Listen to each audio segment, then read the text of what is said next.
রক্তচোষা জোকের মতো ফালতু মানুষদের চেনার 5টি উপায়। 1. প্রয়োজনের সময় আপনার পায়ে শুধু তেল না, তাদের শরীরের রক্ত দিতেও রাজি থাকবে। এদের অভিনয় দেখে স্বয়ং শয়তানও লজ্জা পাবে। 2 নাম্বার, আপনার দুঃখে তারা কুমিরের কান্না কানবে, কিন্তু মনে মনে আপনার ধ্বংসের উৎসবে পোলাও রান্না করবে। 3 নাম্বার, যখন তাদের স্বার্থ ফুরিয়ে যাবে আপনাকে এমনভাবে ভুলে যাবে যেন আপনি তাদের জীবনে ময়লা আবর্জনা ছিলেন, যা তারা ডাস্টবিনে ফেলে দিয়েছে। 4 নাম্বার, তারা শুধু আপনাকে ছেড়েই যাবে না, যাবার আগে আপনার চরিত্রে এমনভাবে কাদা ছিটাবে যাতে আপনি কারো সামনে মুখ না দেখাতে পারেন। 5 নাম্বার, মনে রাখবেন এরা মানুষ নয়, মনুষ্যত্বর শরীরে বাসাবাঁধা বিষাক্ত ভাইরাস, যাদের একমাত্র কাজ হলো শোষণ করা আর প্রয়োজন শেষ হলে ছুঁড়ে ফেলে দেওয়া। কারণ এইসব মানুষ থেকে দূরে থাকুন, এরা বিশ্বাসের যোগ্য না। আপনি যতই ভালো হন না কেন আর যতই ভালো কাজ করুন, যে আপনাকে খারাপ ভাবার সে মরার আগ পর্যন্ত আপনাকে খারাপ ভাববে।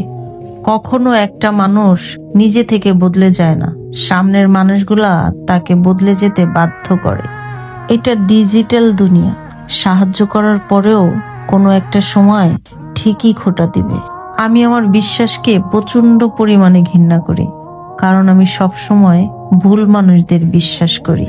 অপেক্ষার শেষটাও একদিন সুন্দর হবে, আমার ক্লান্ত হৃদয়টাও একদিন প্রশান্ত হবে, আমার প্রার্থনার আওয়াজগুলো একদিন কবুল হবে।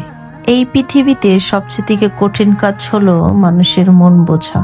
হয়তো আপনি দেখছেন একটা মানুষ হাসি খুশি আছে, কিন্তু তার ভিতরটা জ্বলে পুড়ে ছারখার হয়ে যাচ্ছে। হয়তো আপনি শুনছেন সে বলছে আমি অনেক ভালো আছি, কিন্তু সে মনে মনে মনকে বুঝ দিতেছে যে একদিন সব কিছু ঠিক হয়ে যাবে। আমরা একটা মানুষের ততটুকু দেখি যতটুকু সে দেখাতে চায়। কাক কিন্তু কারো ধন সম্পদ চুরি করে না, তারপরেও কাককে কেউ পছন্দ করে না। কোকিল কিন্তু কাউকে ধন সম্পদ দেয় না, তারপরেও কোকিলকে সবাই পছন্দ করে।